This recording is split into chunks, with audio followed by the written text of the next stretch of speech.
Bonjour à tous, bienvenue dans ce webinaire qui est destiné à vous présenter les résultats d'une étude qui a été menée par la Chambre régionale d'agriculture d'Occitanie sur le devenir des installés en Occitanie. Donc, on va vous présenter ces résultats à 4 voix, on va dire. Donc, il y a une introduction qui va être faite par Clémence Biard, qui est la présidente du COTI régional. Ensuite, les résultats dans le détail vont vous être présentés par Annabelle Fourcade.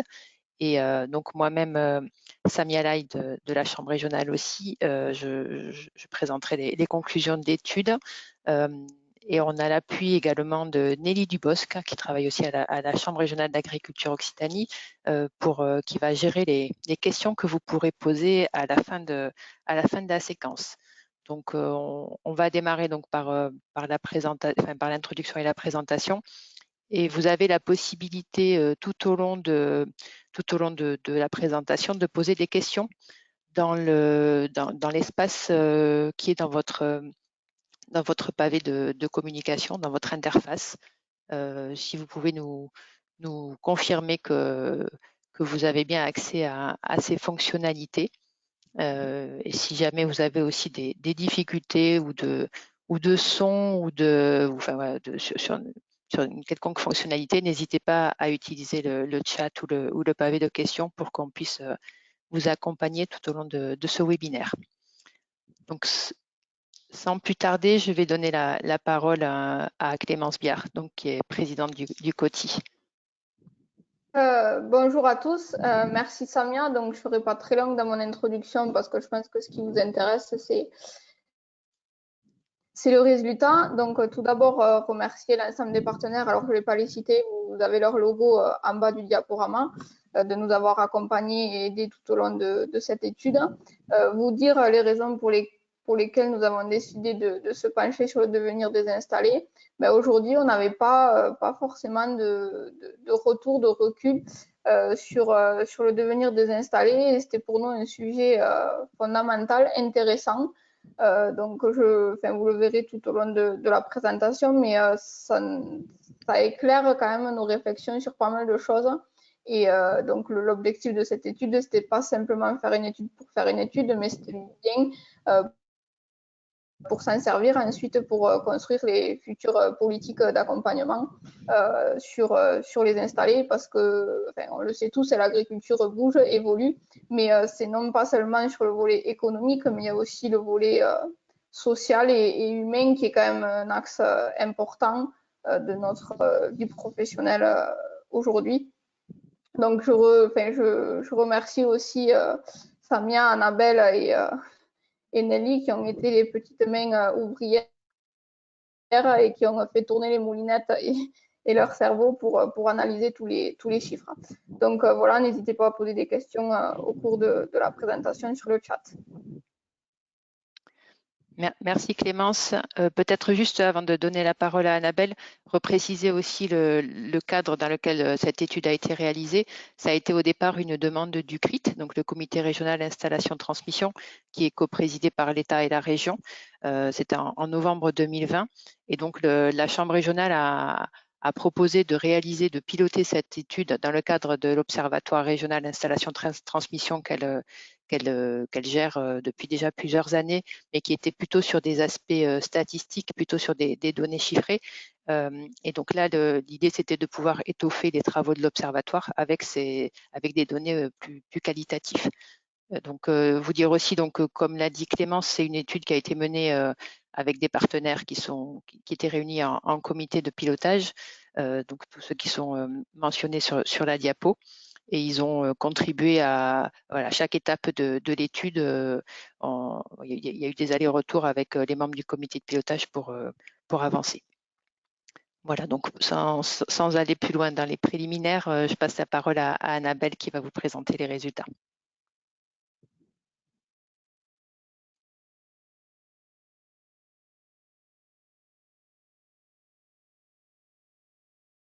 Mon son était coupé. Donc merci Samia et merci Clémence pour l'intro. Donc je vais essayer de vous synthétiser le plus possible donc les résultats de cette étude. On va quand même repartir un peu sur le contexte et vous expliquer comment on a procédé pour réaliser cette étude. Et ensuite, au niveau des résultats, je vais vous présenter quelques portraits des installés donc en Occitanie qui sont ressortis et les 12 messages clés, on va dire l'essence un peu de ce qui ressort de l'étude, pour finir avec les conclusions et les perspectives. Donc, au niveau du contexte, donc Samia l'a recadré par rapport donc à la volonté du CRIT. La finalité a été recentrée donc sur mieux connaître la situation de tous les installés et on a choisi comme axe d'analyse les facteurs, on s'est concentré sur les facteurs qui influencent la viabilité et la vivabilité des installés. Quand on parle d'installés, donc notre cible, c'est tous les installés en agriculture qui soient chefs d'exploitation, cotisants solidaires, en Occitanie, donc sur tout le territoire, et depuis les 10 dernières années. Au niveau des différentes phases de l'étude, donc ça a été découpé en 4 phases. Ça a débuté en avril 2021 pour se terminer en mars 2022. Les 4 phases, donc c'était déjà un première biblio, recensement des connaissances. Ensuite, on a analysé les données qu'on avait déjà à disposition, données existantes. On a fait des analyses par enquête et à la fin, c'est l'analyse et la synthèse de toutes ces différentes sources de données. Dans le détail, donc je vous ai fait 5 encadrés colorés qui vont revenir après plus tard pour vous expliquer dans le détail les différentes sources de données qu'on a exploitées, analysées et qui contribuent donc aux résultats que je vous présente aujourd'hui. En fait, je vais commencer par les résultats tout en bas en marron. Donc, c'est les données, enfin sur les données, pas les résultats, sur les données de la base de données MSA traitée par l'ODR. C'est notre base constante, on va dire, et une source riche d'informations où on a pu avoir accès donc aux données sur les 17 cohortes des installés, donc des entrants MSA, chefs d'exploitation et cotisants solidaires, qui sont installés donc depuis 2003 jusqu'en 2019. L'autre base, donc ça c'était les données existantes. L'autre base de données existantes, c'est du coup il y a un travail qui a été fait par Serre France, une analyse sur un échantillon de plus de 2000 installés parmi les clients Serre France entre 2010 et 2015. Et il y a une étude comparative qui a été faite avec l'ensemble des clients Serre France. Donc là, ça sera repris avec cet encadré-là.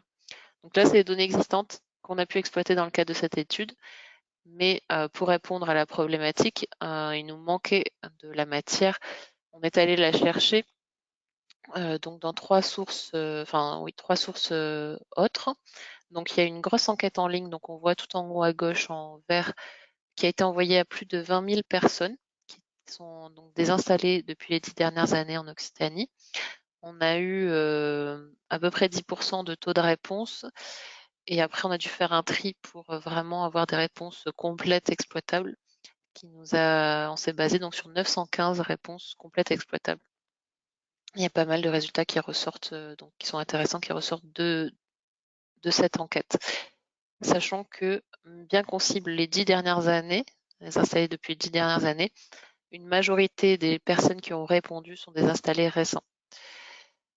Ensuite, après avoir fait cette enquête en ligne, on est allé rencontrer 27 personnes donc, qui avaient répondu à l'enquête en ligne. On est allé les voir pour faire des entretiens approfondis, pour aller plus loin dans les questions.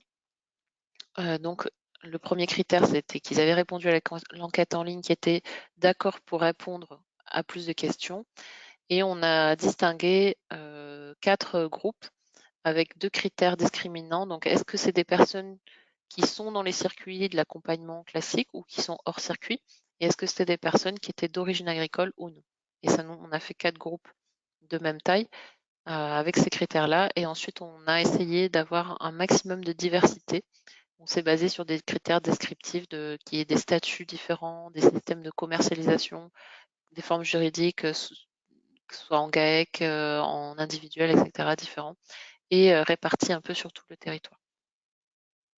La dernière source de données, donc c'est en bleu, le focus group. On ne t'entend plus.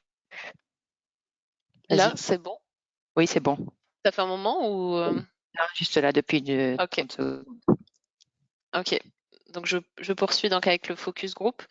C'est une journée qui a été réalisée avec 12 conseillers donc d'organismes divers, qui a permis de mettre en commun vraiment le retour d'expérience de conseillers qui travaillent auprès des jeunes installés, enfin des installés récents, pour avoir voilà, cette vision globale en plus.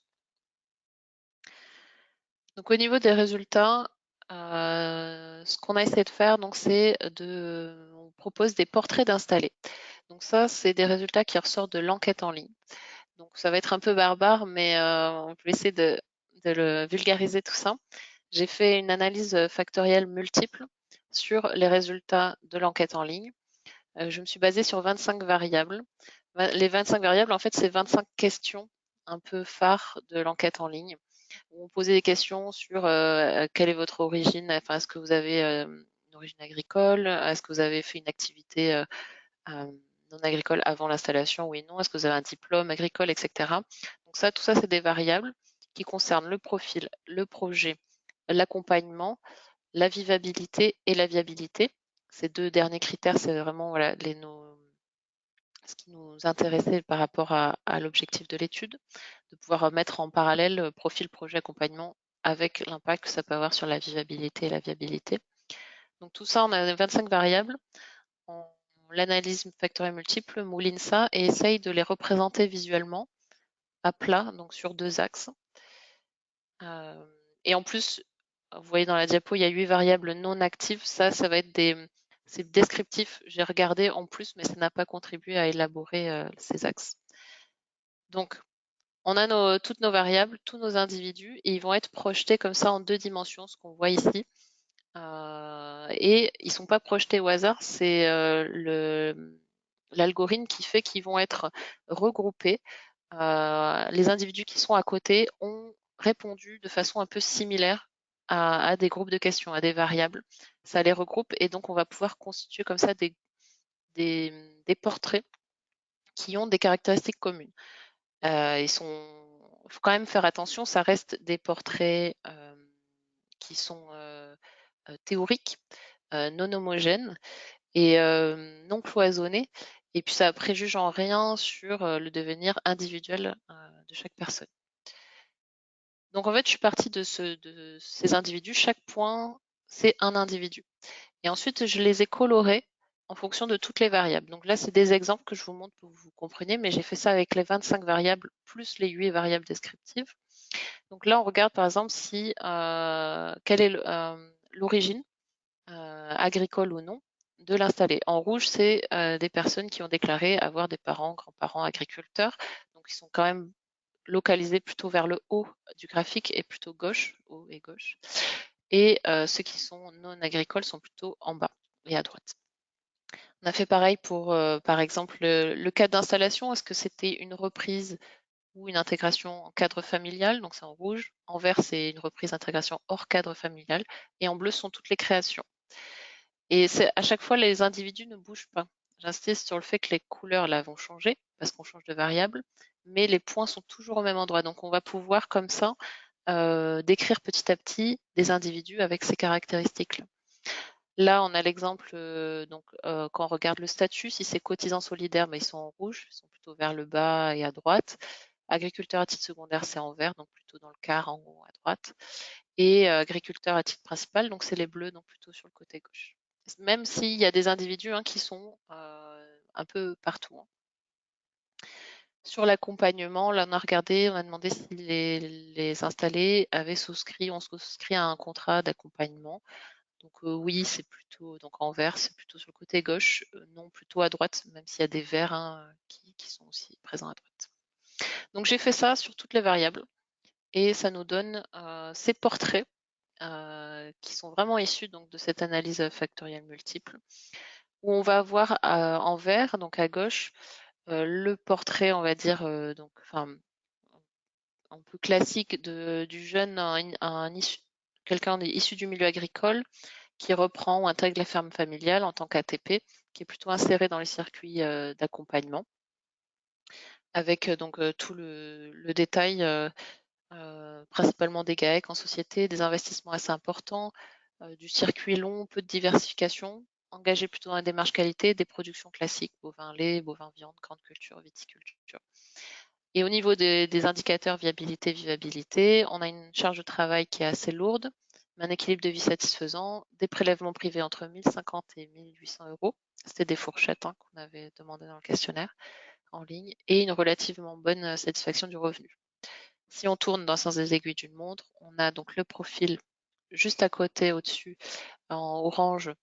Donc ça va être aussi des personnes issues du milieu agricole, mais plus âgées, donc qui s'installent après 40 ans, toujours reprise ferme familiale. Mais là, ils sont moins insérés dans les circuits de l'accompagnement, moins d'investissement, quand même un peu le même type de production. Et au niveau de la viabilité et vivabilité, une charge de travail plus légère et mais des revenus aussi moins importants, voire non renseignés, etc. C'est pas une priorité en fait, la viabilité sur ce type d'exploitation. Quand on continue en orange-rouge, ça va être un mélange de issus ou pas du milieu agricole, majoritairement plus de 40 ans, mais là qui sont en création, avec des investissements beaucoup moins importants, inférieurs à 50 000 euros, qui sont peu impliqués dans les marges de qualité, qui sont principalement en vente directe. Et là, on a des productions vraiment variées, apiculture, grande culture aussi, arboriculture, spiruline, petits fruits. Enfin voilà, j'ai eu pas mal de diversité de production, avec des conditions de travail bonnes, mais charges de travail légères, mais des petits revenus. Quand on continue en bleu, on a donc des personnes non issues du milieu agricole, de tout âge. Il y avait vraiment un mélange d'âge. C'est principalement de la création, donc cotisants solidaires, mais qui sont peu insérés dans les circuits d'accompagnement. Donc, généralement pas de diplôme agricole, des investissements inférieurs à 50 000 euros. Comme production, le maraîchage ressort beaucoup, de la vente directe, donc des formations, pas beaucoup forcément d'accompagnement et de demande d'aide financière, mais suivi de formation, avec une charge de travail donc qui est variable, normale à très lourde, il y avait un peu de tout, et un équilibre de vie quand même qui est souvent difficile, des prélèvements privés inférieurs à 550 euros, principalement avec une insatisfaction du revenu.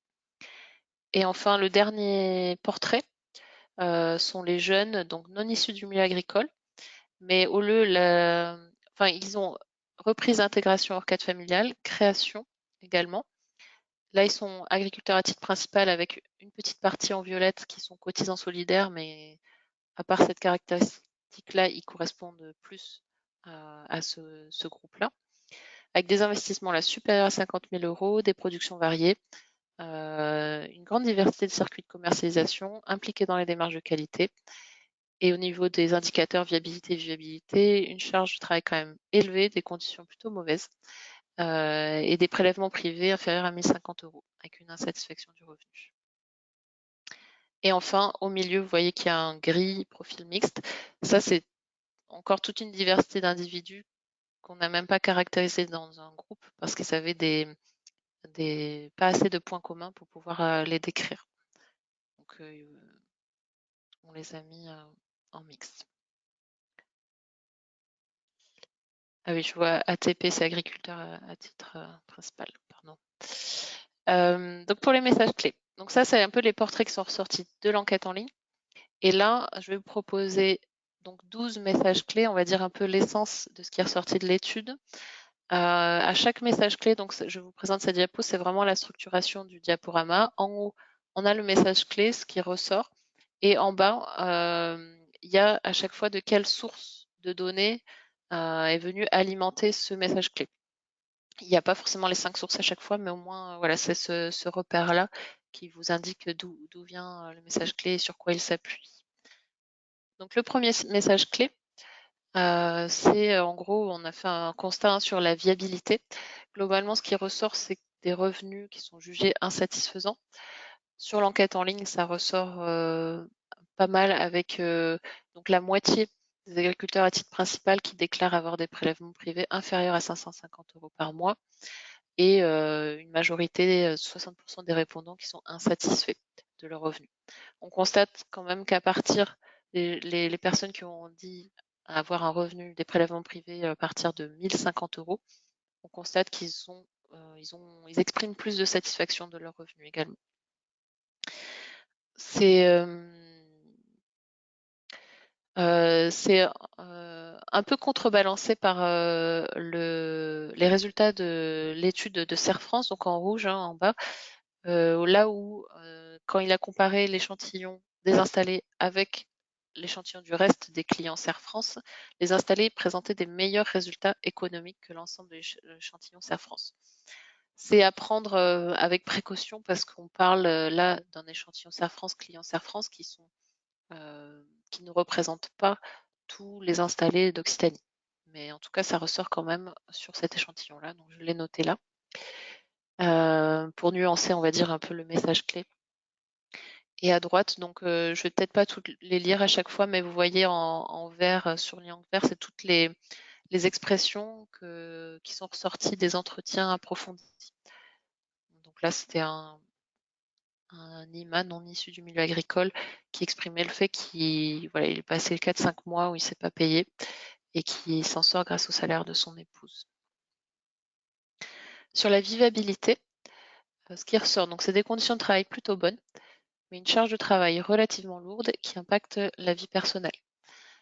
Donc la majorité des installés sur l'enquête en ligne ont déclaré avoir de bonnes conditions de travail, 78% des agriculteurs à titre principal, mais une charge de travail lourde, donc 60% des agriculteurs à titre principal déclarent une charge de travail lourde, à très lourde, et un équilibre difficile, donc moitié-moitié en fait. La moitié des répondants, équilibre difficile, et la moitié ou un équilibre normal, acceptable. Il y avait une question sur les vacances. Donc, il y a 65% au total des répondants qui prennent une semaine ou pas du tout de vacances par an. C'était exprimé, le fait surtout à droite sur les entretiens approfondis. Il y a le fait que quand tu démarres de zéro, tu as tout le temps du boulot. Enfin, on met le point aussi sur le fait que le démarrage implique peut-être une charge de travail plus importante qu'en rythme de croisière. Au niveau du focus group, on a mis un peu l'accent sur l'organisation du travail, qui est peut-être pas prise en compte dès le début et peut-être pas une priorité au début, mais qui est une nécessité pour les installer, l'organisation du travail, les aspects santé, et bien réfléchir son projet en corrélation au projet professionnel et personnel. Donc ensuite, chaque thématique, on va essayer de mettre en relation la thématique avec le lien et le lien qu'il peut y avoir avec la viabilité et la vivabilité. Donc par rapport au statut de l'installé, le statut donc chef d'exploitation, c'est un statut qui est lié à une meilleure viabilité et pérennité que les autres statuts, avec donc une petite mention pour le statut de cotisant solidaire, on a vu, qui peut être mobilisé lors d'une installation progressive ou quand l'agriculture reste une activité secondaire. À gauche, donc, on a les résultats de l'enquête en ligne. Les agriculteurs à titre principal ont tendance à avoir une charge de travail plus lourde que les autres statuts. Et les agriculteurs à titre secondaire et cotisants solidaires, eux, ont tendance à avoir des prélèvements privés plus bas et moins de satisfaction de leurs revenus que les agriculteurs à titre principal. Sur un petit zoom sur les cotisants solidaires, donc il y en avait dans l'enquête, là sur les 915 répondants, il y en a 171 qui sont actuellement cotisants solidaires. Parmi eux, donc il y en a 41% qui sont satisfaits de ce statut, mais il y en a 37% qui prévoient de changer pour devenir chef d'exploitation et 22% qui aimeraient être chef d'exploitation mais qui ne peuvent pas. En dessous, donc on voit quand même à gauche, ça c'est sur les données MSA. Globalement, sur tout l'ensemble des cohortes de 2009 à 2019, on a 75% des personnes qui sont des chefs d'exploitation, la moitié qui ont moins de 40 ans et un quart en gros qui a plus de 40 ans, et un quart, 25%, qui sont des cotisants solidaires. Le graphique, là, je fais un petit zoom pour qu'on puisse voir donc l'évolution de ces installés. Donc ça, c'est les données MSA. Toutes les cohortes, j'ai fait une moyenne, j'ai cumulé, compilé la moyenne de toutes les cohortes qui sont installées de 2003 jusqu'en 2018 et on a regardé année après année leur installation s'ils étaient encore ou pas en activité non salariée. Même s'ils changent de statut ou quoi, ils sont considérés comme encore en activité, si juste ils changent de statut. Et on a regardé, donc vous voyez en rouge, on a la courbe des chefs d'exploitation. En vert, celle qui est la plus haute, c'est la courbe des chefs d'exploitation qui ont moins de 40 ans. Et on voit qu'au fil des années, donc il y a un maintien en activité, donc qui diminue. Et on voit donc jusqu'à 10 ans après l'installation, le taux. Par exemple, pour les chefs d'exploitation qui ont moins de 40 ans, au bout de 10 ans, il y en a un peu moins de 80% qui sont encore en activité. Donc ce qui est intéressant ici, on peut voir la différence en fonction des statuts. Donc, les statuts, ça confirme le message clé, hein. Les chefs d'exploitation ont un maintien dans le temps et une pérennité plus importante que les cotisants solidaires. Ce qui est intéressant, c'est qu'on voit au fil des années, contrairement peut-être à ce qu'on pouvait penser, il n'y a pas de rupture de pente au bout de 5 ans. Peut-être c'est la première année qui est un peu plus critique, on va dire, mais encore c'est léger. Et ensuite, le maintien ou l'érosion se fait de façon relativement linéaire.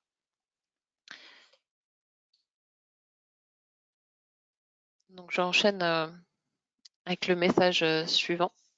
N'hésitez pas à poser vos questions pour la suite. Je suis désolée, il faut que j'enchaîne un peu. Au niveau de l'expérience précédente et du diplôme, donc ce qui ressort, c'est que ce sont des atouts pour une meilleure viabilité et vivabilité. Ce qui ressort dans l'enquête en ligne, c'est les personnes qui possèdent un diplôme agricole ont tendance à avoir des revenus plus élevés que celles qui n'en ont pas. L'expérience agricole, donc quand on parle, il y a 80% des répondants qui ont eu une expérience agricole, principalement stage et salariat ou aide sur la ferme familiale. Et ça, c'est l'expérience agricole. Et l'expérience professionnelle précédente, que ça soit agricole ou non, ça aurait pu être dans d'autres secteurs. Donc la majorité des répondants aussi ont eu une expérience professionnelle précédente. Et ceux qui n'en avaient pas eu ont tendance à déclarer d'avoir une charge de travail plus lourde que les autres. On a dans les témoignages vraiment le côté, les personnes qui ont eu des expériences précédentes avant, ça leur a apporté des choses sûres dans leur quotidien. Donc là, on avait une personne issue du milieu agricole qui a repris à plus de 40 ans la ferme familiale, qui a travaillé ailleurs, là, dans les télécoms, et qui exprime ça en disant que ça lui a permis d'avoir des systèmes carrés, efficaces et intéressants, applicables dans tous les autres métiers, et ça ouvre l'esprit. Un petit point sur les stages, notamment là le dernier témoignage d'une personne qui est non issue du milieu agricole, qui a repris une ferme hors cadre familial en tant qu'agriculteur à titre principal, et qui exprime le fait que le BPREA, le stage imposé, a vraiment lui apporté des choses, en disant le stage chez un voisin, ça m'a appris des choses. Si je n'avais pas fait le BPREA, je ne me serais pas forcée à aller travailler chez un voisin. Donc ça a été un peu déclencheur et déterminant si je ne l'aurais pas fait. Voilà, c'est des choses importantes par rapport à la formation. Ensuite, donc le cadre d'installation, on a regardé donc le fait que l'installation se fasse donc une intégration dans une exploitation, qu'elle soit cadre familial ou hors cadre familial, elle a globalement une meilleure viabilité qu'une création dans les années qui suivent l'installation. Je rajoute ça parce que voilà, il faut rester dans le cadre et le contexte de l'étude que je décris au départ. C'est pas forcément déterminant plus tard, on ne sait pas, on n'a pas étudié ce qui se passe après, mais dans les premières années, globalement, une intégration dans une exploitation va avoir une meilleure viabilité. On le voit donc au niveau de l'enquête en ligne. C'est confirmé par l'analyse Serre France, le fait d'intégrer une exploitation existante qui avait un impact positif sur les résultats économiques. On va le voir, la diapo d'après, c'est lié aussi au statut juridique au niveau des GAEC. Et on a l'expression d'un jeune installé qui a repris la ferme familiale, qui dit « je me suis installé les pieds sous la table » et voilà, qui exprime clairement la facilité que ça a pu lui apporter au démarrage. Ce qui a été confirmé dans le focus group avec les experts, où en gros, c'est ressorti qu'il faut en gros entre 2 et 5 ans après l'installation pour trouver un modèle économique qui fonctionne en ligne de croisière. Et dans le cas d'une reprise, forcément, le projet existe, il est déjà inséré dans son environnement et ça peut faciliter les choses. Donc c'est très lié, donc cette idée de reprise ou d'intégration à la forme sociétaire également. Les formes sociétaires donc, qui ont un impact positif sur la viabilité. On l'a nettement vu donc, sur l'enquête en ligne. Les personnes qui sont en GAEC expriment plus de satisfaction et ont des prélèvements privés supérieurs à 1 050 €, ont tendance à avoir des prélèvements privés supérieurs à 50 000 €. Au niveau donc, de l'analyse France, c'était nettement confirmé que les personnes qui étaient en GAEC avec des meilleurs résultats économiques et financiers. Et à droite, vous voyez au niveau de la répartition, surtout les installés en Occitanie. Donc la majorité des installés ont le statut d'exploitant individuel. Pour les cotisants solidaires, c'est quasiment exclusif. Et pour le chef d'exploitation, c'est la majorité et s'ensuit ensuite le statut de GAEC et de ARL. Et à droite, vous voyez un graphique avec le taux de maintien des installés, donc la chef d'exploitation, en activité salariée ou non, après 5 ans et pas forme juridique. Et donc on voit que le GAEC, au bout de 5 ans, on regarde s'ils sont encore en activité, on est à plus de 90% de maintien au bout de 5 ans. Et ce taux de maintien est donc un peu plus faible pour les ERL et les exploitants individuels, qui sont un peu en dessous des 75%. Au niveau des productions, donc on a regardé un peu l'impact des productions. Donc il ressort que les productions animales, avec des investissements conséquents, ont une meilleure pérennité. Ça sort au niveau donc, des données MSA toujours, quand on regarde le taux de maintien au bout de 5 ans. Donc là, on voit sur le graphique de droite que les bovins laits, bovins viande, porcins, ovins caprins, culture élevage non spécialisé vont avoir des taux de maintien au-dessus de la moyenne régionale, qui est de 80%, 83% pour l'ensemble des installés et donc des productions. Et à gauche, ça c'est juste pour rappel, pour que vous ayez en tête, les effectifs moyens annuels par production pour toutes les cohortes qui sont installées, donc tous les installés entre 2009 et 2019. Et on voit donc les productions principales sont la viticulture, grande culture, bovin viande et ovin caprin. Pour vous donner un peu un poids de chaque filière, enfin, chaque production. Donc ça, c'est un peu sur la pérennité, ce qu'on voit au niveau des données MSA. Il faut le nuancer avec ce qu'on retrouve dans le reste de cette étude, notamment au niveau de l'enquête en ligne. En fait, au-delà et de tout ce qui a été discuté en focus group, au-delà de la production, c'est vraiment le contexte et l'environnement professionnel qui influent sur la viabilité et la vivabilité, du moins à court terme. Donc, on observe dans l'enquête en ligne peu de liens. Donc, j'ai fait tous les tests, c'est des analyses statistiques bivariées. Il y a très peu de choses qui ressortent. Ce qui ressort, c'est que les personnes qui sont en production animale prennent peu ou pas de vacances, moins que les autres productions. Et les tendances, c'est la viticulture, bovin viande et ovin lait, qui ont tendance à avoir des prélèvements privés supérieurs à 1 050 €. C'est les deux seules petites tendances que j'ai réussi à retrouver significativement. Il y avait très peu d'autres choses significatives. Donc sur l'astreinte animale, ça a été confirmé aussi dans les entretiens approfondis avec un installé en bovin viande qui exprime qui n'a pas pu partir en vacances cette année car les vélages se sont avancés. Et la petite verbatim du début, c'est pas l'homme qui prend la ferme, c'est la ferme qui prend l'homme, pour exprimer le fait que c'est très prenant, que c'est vraiment une passion, d'autant plus quand on a des animaux. Au niveau de l'analyse Air France, c'est vraiment confirmé par les chiffres qu'il n'y a pas de lien direct entre la production et le niveau de santé financière des exploitations, mais c'est plus des résultats liés à un impact ponctuel du contexte, soit météo, sanitaire, du marché, etc. Et ce qui ressort du focus group, qui est intéressant également, c'est vraiment le fait que la filière soit peu représentée ou non organisée sur un territoire, ça va constituer une difficulté parce que l'installé aura moins d'accompagnement en général, hein, moins d'accompagnement, moins d'entraide entre les pairs parce qu'ils sont moins nombreux, moins d'accès aux outils de production mutualisables et voire des débouchés plus restreints, en tout cas moins organisés. Sur l'implication dans la vie locale et professionnelle, globalement, il ressort que c'est bénéfique de s'impliquer. C'est bénéfique pour la viabilité et la vivabilité de l'exploitation. Donc, c'est ressorti dans l'enquête en ligne. Hein, les personnes qui sont impliquées ont globalement des revenus plus élevés et une charge de travail plus faible. Enfin, ou l'inverse, en fait, c'est plutôt les gens qui ne sont pas impliqués ont des revenus plus faibles et une charge de travail plus importante. Il y a des liens significatifs.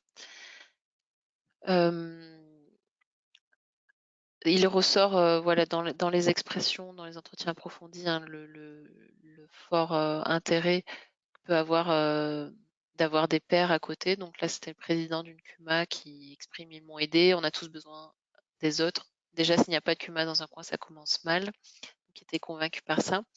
À l'inverse, dans les expressions, on a aussi relevé donc, des choses qui nuancent, où l'intégration peut parfois être difficile et peut mettre des bâtons dans les roues dans certains, où là c'est un couple non issu du milieu agricole qui a créé son exploitation en maraîchage et qui exprimait voilà, les difficultés au début. On passait pour les luberlus du coin, au départ tout le monde nous donnait perdant, donc ça ne les a pas aidés. Ils ont dû voilà, se débrouiller plus tout seuls. Ce qui ressort dans le focus group, hein, c'est ce besoin de liens sociaux, la richesse des échanges et de l'intégration dans des réseaux et des groupes d'agriculteurs, avec des freins voilà, qui étaient ressortis. Je vais peut-être avancer un peu. Sur l'origine, donc c'était une question qu'on s'était posée dès le début. Est-ce que l'origine agricole a un impact ou pas sur la viabilité et la viabilité de l'exploitation? Donc, sur l'enquête en ligne, en fait, l'origine ressort peu significativement. Alors, il y a un lien que l'origine, donc des personnes non issues du milieu agricole, ont tendance à avoir des prélèvements privés inférieurs à 550 €. Mais c'est également ces personnes-là qui ont tendance à plus être dans des créations. Et les créations sont aussi liées à des prélèvements privés inférieurs à 550 €. D'autant plus que voilà, il faut garder en tête que ce sont des installés récents. Donc, on reste sur les premières années de l'installation. Ce qui est intéressant, et je pense qu'il faut retenir, c'est plus le deuxième graphique, là, le diagramme radar, qui s'est basé en fait sur l'expression donc, dans l'enquête en ligne des installés. Pour ça, on a essayé de mesurer les difficultés et ils ont exprimé leurs difficultés pour chaque thématique. Difficulté à trouver un accompagnement adapté, de s'intégrer dans l'environnement professionnel, trouver des formations, d'avoir accès au foncier, de trouver des débouchés commercialisés et l'accès au financement. Donc sur ces thématiques-là, en gros, si ils avaient beaucoup de difficultés, ils se rapprochent du centre, donc vers le 1. Et s'ils ont exprimé aucune difficulté et que c'était plus facile pour eux, ils sont plus vers l'extérieur, vers le 5. Et on peut voir donc que en vert, c'est les personnes issues du milieu agricole. En violet, c'est les personnes non issues du milieu agricole. Et en plus foncé, c'est celles qui sont insérées dans les circuits de l'accompagnement. Et en plus clair, c'est celles qui ne sont pas insérées dans le circuit de l'accompagnement. Et on constate globalement que peut-être ce qui peut ressortir, c'est que l'accompagnement compense en quelque sorte les difficultés que peuvent avoir les personnes non issues du milieu agricole par rapport aux personnes qui sont issues du milieu agricole. On voit qu'ils sont plus vers l'extérieur. Les personnes accompagnées ont tendance à être de toute façon plus vers l'extérieur, donc c'est-à-dire moins de difficultés que celles qui sont non accompagnées. Après, on constate sur le foncier que le foncier, ça reste une problématique pour tous les installés, c'est celle qui est le plus proche du centre. Et là, qu'on soit issu ou pas du milieu agricole, ça les concerne. Et là, pour le coup, l'accompagnement compense moins, ou voire ne compense pas vraiment l'avantage, on va dire, que peut avoir quelqu'un issu du milieu agricole et qui pourrait avoir des facilités d'accès au foncier. Sur l'accompagnement, donc quand je parle d'accompagnement, là, c'est hors aide financière, c'est vraiment l'accompagnement technique, humain, toutes sortes d'accompagnements que va pouvoir mobiliser un installé. Ça favorise une meilleure viabilité et vivabilité. Dans l'enquête en ligne, hein, toutes les personnes qui ont souscrit un contrat d'accompagnement, qui ont fait des formations, qui ont souscrit aussi au suivi post-installation, globalement avaient tendance à avoir une meilleure satisfaction du revenu et des prélèvements privés plus élevés que ceux qui n'y avaient pas fait appel. Un des témoignages qui était intéressant, c'est là une personne à droite, une personne issue du milieu agricole, qui après 40 ans a créé son exploitation en maraîchage et arboriculture, où l'accompagnement a été déterminant. Là, il exprime: le conseil m'a donné du courage pour affronter la suite du diplôme. Sans lui, j'aurais peut-être fini seulement salarié agricole et pas agriculteur individuel. Et après, au niveau du focus group, donc l'accompagnement a des vertus sur plein de thématiques, qui permet de faciliter l'intégration, d'optimiser les systèmes, etc. Il y a quand même des nuances aussi à apporter, donc il y a des pistes d'amélioration. Il faudrait renforcer l'accompagnement, le diversifier, adapter l'offre. Il y a dans les expressions plusieurs freins ou plusieurs bémols par rapport à l'accompagnement existant, soit qui ne correspond pas à ce qu'attendent certains installés. Cela ne concordait pas à ma petite entreprise. Soit le fait que les formations, les installés n'ont pas forcément le temps. Et on revient au fait que si leur production n'est pas trop représentée sur leur territoire, ils n'ont pas forcément accès à certaines formations. Et après, le dernier, c'est quand il dit: je n'ai pas le temps, ça ne me dit rien, je suis autodidacte. Il y a aussi certains installés qui ne sont pas du tout en recherche de formation. Je vais accélérer, je vois que l'heure tourne, désolée.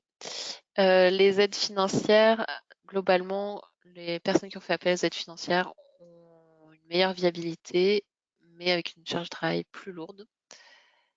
Je vais peut-être avancer. Le message quand même qui est un peu global et qui reprend un peu, un peu l'essence.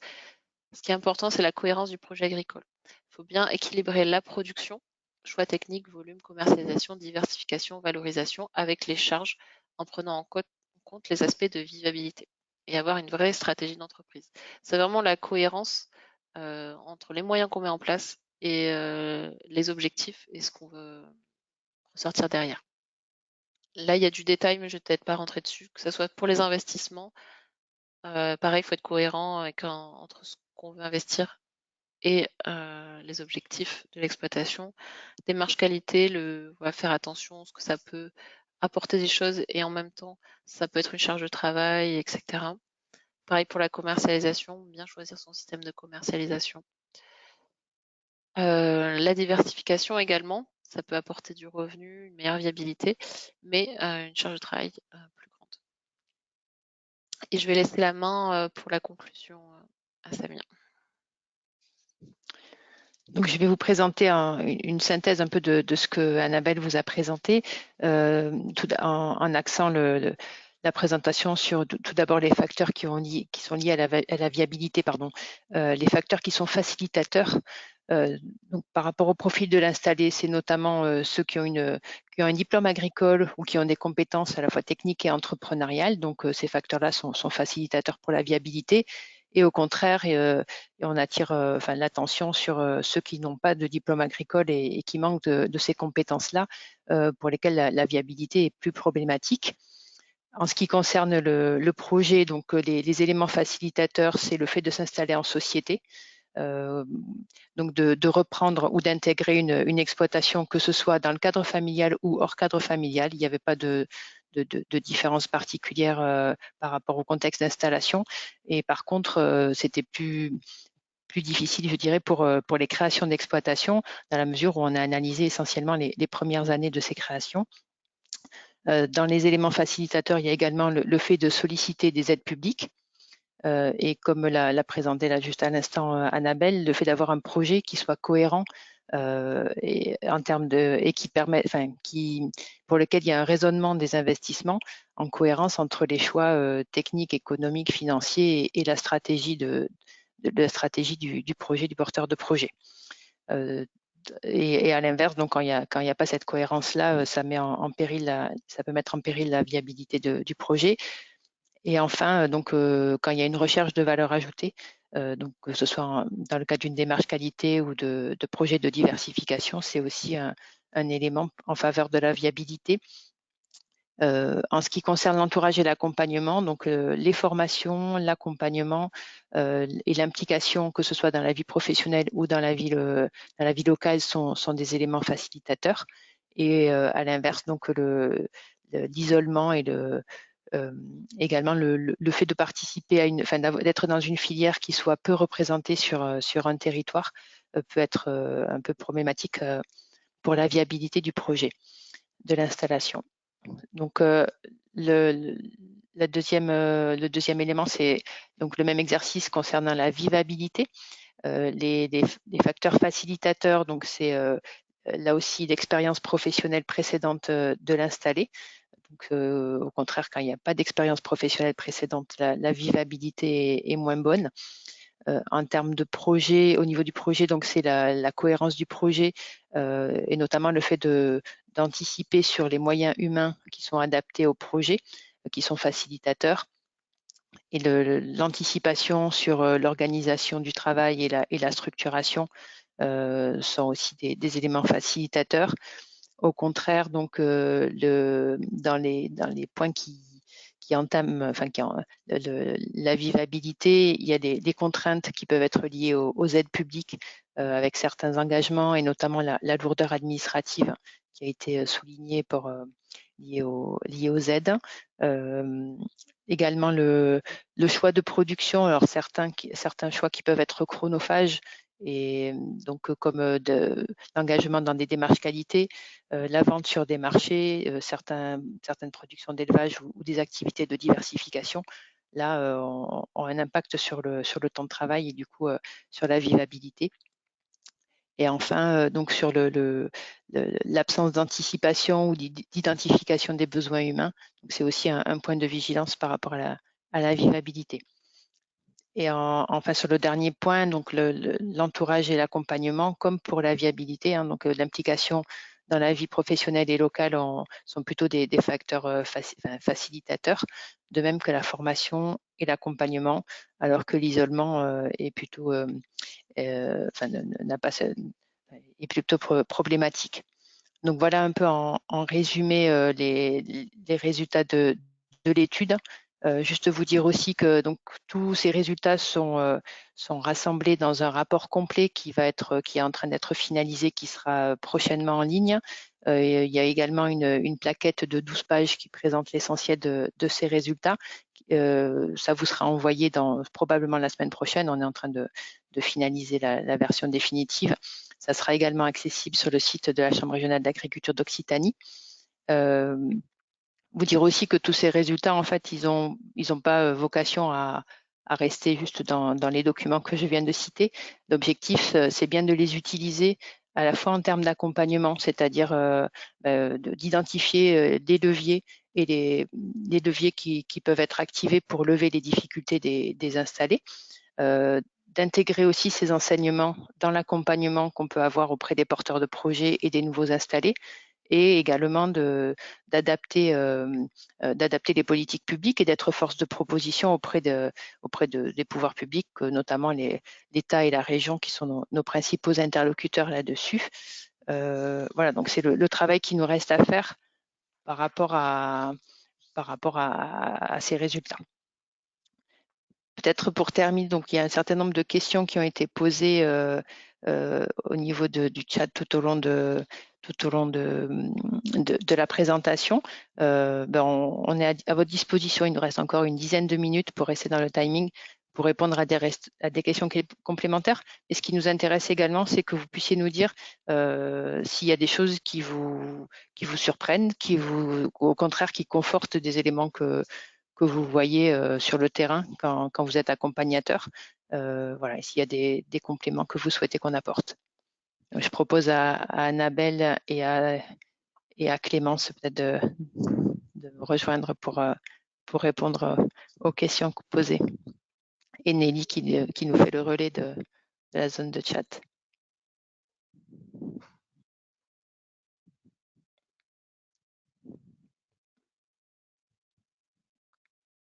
Je ne sais pas si Nelly Ouais, Nelly, tu peux nous faire un retour peut-être Le sur... retour. Oui, alors j'essaie d'afficher toutes les questions. Bon, alors, Oui. il y a eu pas mal de coupures réseau visiblement. Donc, il y a des gens qui avaient un peu des soucis pour entendre. Donc, pour tous ceux qui ont eu un peu des trous, on va dire, dans la présentation, il y aura un replay qui sera disponible également. Il y avait la question du diaporama, et je crois qu'il est dans les documents à distribuer, c'est ça, dans la zone de partage? Oui, vous pouvez le trouver, oui. Oui, vous pouvez télécharger donc dans la zone de partage hein, sur votre droite, vous avez un truc qui s'appelle partage et dedans vous avez la possibilité de récupérer le diaporama. Après sur les questions, donc on a une remarque qui dit donc ça restitue parfaitement ce que nous voyons sur le terrain au quotidien, très intéressant. C'est la dernière remarque. Après je remonte, bon, il y a eu des questions plus de sémantique. Il y avait une question sur la catégorie mixte qui représentait quand même beaucoup de points, donc à savoir si on pouvait quand même les caractériser un peu. Alors j'ai essayé de répondre aux questions au fur et à mesure, mais si vous voulez apporter des compléments peut-être. Par rapport à la catégorie mixte, en fait, non, on peut pas plus les caractériser. C'est la limite en fait de l'exercice de cette analyse multifactorielle. Vraiment, j'ai essayé de ressortir les groupes sur lesquels ils avaient des caractéristiques communes assez nombreuses pour pouvoir en faire un groupe. Sinon, après, en fait, ça fait trop de petits groupes. Enfin, on perd le sens. Et c'est pour ça qu'ils étaient vraiment sur les extrêmes. Et au centre, c'est trop mélangé. Donc, avec ces critères-là, c'était pas possible.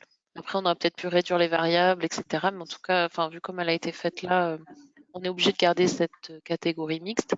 Et de toute façon, même à l'intérieur de chaque portrait, personne ne cochait vraiment toutes les cases. À chaque fois, il y a quand même des petites différences individuelles.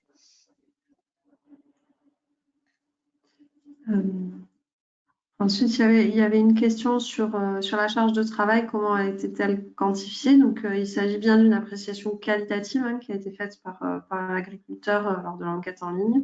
Il n'y a pas eu de quantification en nombre d'heures ou de jours pour la charge de travail. Par contre, c'est vraiment une question d'appréciation par l'agriculteur lui-même. Oui, il avait 4 degrés en fait de charge de travail, soit très légère, soit normale, acceptable, soit lourde, soit surcharge très lourde. Ensuite, il y a une remarque sur le fait que c'est pas très rassurant vis-à-vis de l'installation et qu'il faut vraiment que les pouvoirs publics soient bien informés de ses ressentis. Donc, ça répond un peu à ce que, enfin, ta conclusion, Samia, répond, je pense, un peu à cette remarque que l'étude doit servir ensuite à être valorisée dans le cadre de la réflexion sur l'accompagnement de l'installation. Après, ce qu'il faut voir aussi, c'est que, comme l'a dit Annabelle, les répondants, c'était essentiellement des gens récemment installés, enfin dans les 5 dernières années. Donc, ce qu'il faut voir, c'est est-ce que c'est la montée en puissance du projet qui fait qu'après ça se stabilise, ou est-ce qu'il y a des difficultés en termes de viabilité qui perdurent. Ça, on n'a pas les éléments dans cette étude-là, en tout cas, on n'a pas les éléments pour le dire. Et effectivement, c'est un constat qu'il faut prendre en compte. Voilà. Après, il y avait une question sur les différences entre productions, sur les résultats viabilité, vivabilité, mais Annabelle a répondu, hein, sur les productions, on n'avait pas vraiment de différence significative. En tout cas, dans l'échantillon des répondants, pas sorti comme une variable significative. Et il y avait une dernière question sur pourquoi est-ce intéressant de noter qu'il n'y a pas de palier sur le graphique des arrêts d'activité. Donc là, j'ai répondu que c'était une hypothèse qu'on avait, qu'il y aurait un décrochage après 5 ans, et qu'en fait, on a montré que ce n'était pas le cas. Je ne sais pas si vous voulez compléter. Non, mais c'est ça, je pense. Effectivement, on pensait qu'il pouvait y avoir ce décrochage et on ne l'observe pas. Alors, d'autres questions sont arrivées depuis. Donc, la base de population sont-elles les personnes passées au PAI? Non, pas du tout. C'est vraiment toute population. En fait, notamment pour l'enquête en ligne, elle a été envoyée à toute la base Octagri des chambres, donc tous les nouveaux installés inscrits, répertoriés dans Octagri, et également relayés par les différents réseaux et les différents partenaires du projet. Donc il y a eu plus de 20 000 personnes qui ont été destinataires de l'enquête. Et sur la partie stats, en fait, ça concerne toutes les données MSA, donc tout le monde, quoi.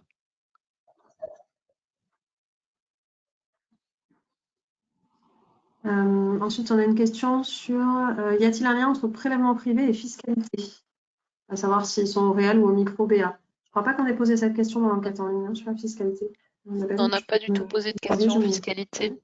Et pour les prélèvements privés, c'est vraiment du déclaratif par tranche également. Donc voilà, on est resté pas trop précis en privilégiant le fait que les gens allaient répondre. En fait, on n'est pas rentré dans beaucoup de détails.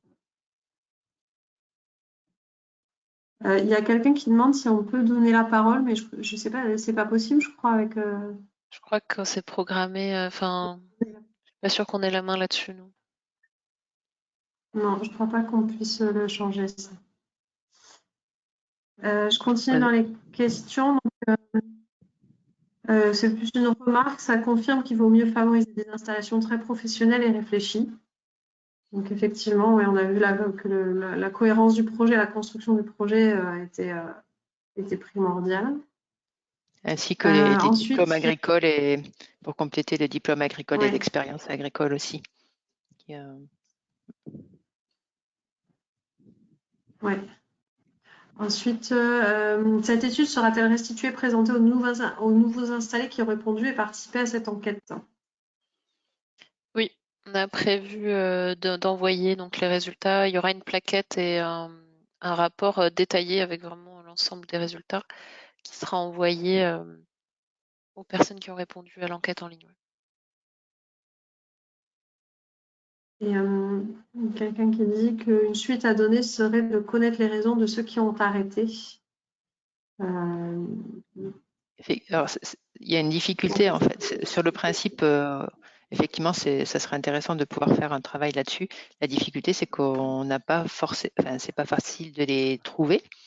Et quand on les trouve, c'est pas facile d'obtenir des réponses de leur part. C'est un peu la limite de l'exercice, mais effectivement, ce serait intéressant de le creuser. Après, dans l'enquête en ligne, il y avait des questions spécifiques pour les gens qui auraient arrêté. Et on a une 50aine de personnes quand même sur les 900 et quelques qui ont arrêté et qu'on a pu donc exploiter un peu les réponses, mais c'est plus du qualitatif parce qu'ils ne sont pas assez nombreux pour faire vraiment du quantitatif. Mais voilà, je vous invite à aller voir le rapport en ligne, le rapport complet quand il sera en ligne. Il y a quelques réponses, quelques pistes sur les arrêts, mais voilà, ça va pas très loin. Comme l'a dit Samia, on a du mal à les mobiliser après.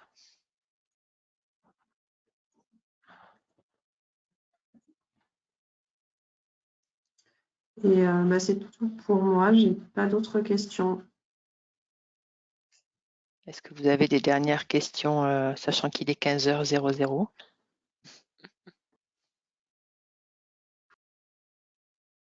Non? Donc effectivement, si vous souhaitez en savoir plus et notamment avoir des éléments, enfin les éléments détaillés, vous les aurez dans la plaquette et dans le rapport qui seront diffusés dans quelques jours. Mais sinon, vous pouvez contacter Annabelle ou moi. Donc Annabelle travaille pour le pôle économie et prospective de la Chambre régionale d'agriculture, qui a une mission d'analyse, d'études. Annabelle, ou Nelly, vous le présenterez mieux que moi. Et donc moi, c'est plus sur les questions d'installation et de transmission. Donc on a travaillé ensemble sur cette étude pour allier les compétences des unes et des autres. Je ne sais pas, Annabelle, ou Nelly, si l'une de vous veut dire un mot de plus sur le PEP. Nelly, je te laisse compléter. On ne va pas s'étaler non plus sur le PEP là, mais effectivement, donc le pôle économie et prospective, on est une équipe qui travaille plutôt sur la mobilisation de données, les études, etc. Et donc, l'étude, là, on a été vraiment cheville ouvrière, mais souvent on participe à d'autres études, donc n'hésitez pas à aller voir aussi les publications et à nous contacter directement. Il y a Géraldine Marty qui aurait aimé prendre la parole. Désolée Géraldine, la technique ne le permet pas, mais si tu as des réactions ou des questions autres, on les prendra, donc soit par l'intermédiaire du chat ou sinon après le webinaire. Je vous propose pour tenir le timing de s'en tenir là. Je ne sais pas Clémence si tu veux dire quelque chose en conclusion.